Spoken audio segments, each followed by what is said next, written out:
Sedikitnya 15 orang meninggal dunia dan ribuan lainnya diungsikan akibat banjir dan longsor yang melanda sejumlah kabupaten di Sulawesi Selatan, pada Jumat, tanggal 3 Mei tahun 2024.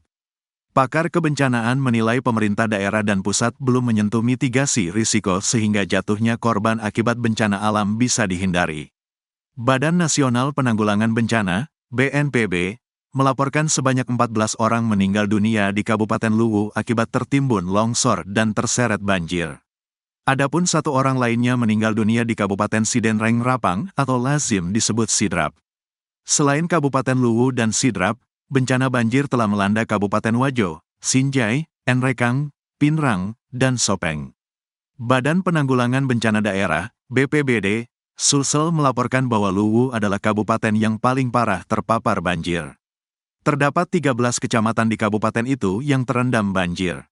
Hingga Sabtu, tanggal 4 Mei tahun 2024, pukul 9 waktu Indonesia Barat, sebanyak 2.052 kepala keluarga terdampak dan 115 jiwa di Kabupaten Luwu mengungsi di beberapa masjid dan rumah kerabat. Kerugian material terdata kaji cepat antara lain sebanyak 1.943 unit rumah terdampak, 109 unit rumah rusak berat, 42 unit rumah hanyut, 4 titik ruas jalan terdampak, 1 unit jembatan terdampak, 14 unit kendaraan roda 2 dan 4 terdampak, serta lahan persawahan dan perkebunan warga terdampak, sebut keterangan BNPB dan BPBD Sulsel. Basarnas Sulsel mengatakan telah mengerahkan puluhan personel dari Kota Makassar dan daerah lain ke sejumlah lokasi bencana. Takdir, 38, warga di Desa Kasibiang, Kecamatan Suli, Kabupaten Luwu, mengaku ketakutan pada ancaman banjir susulan.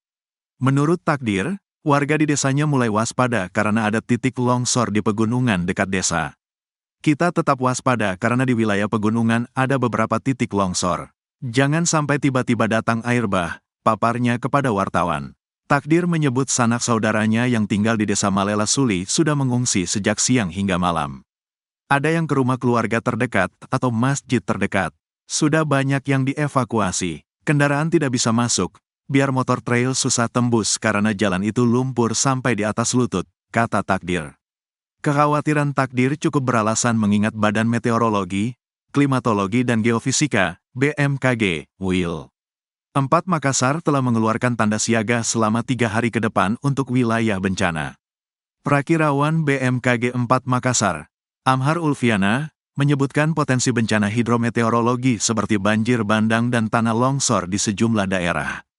Untuk hari ini kami masih berikan peringatan siaga, di atas waspada. Ada 3 tingkatan, waspada, siaga, kemudian awas, jelasnya. Peringatan siaga diberikan karena intensitas hujan diperkirakan masih lebat hingga sangat lebat. Seperti banjir dan tanah longsor kami tetap kasih siaga untuk besok dan lusa, tambah Amhar.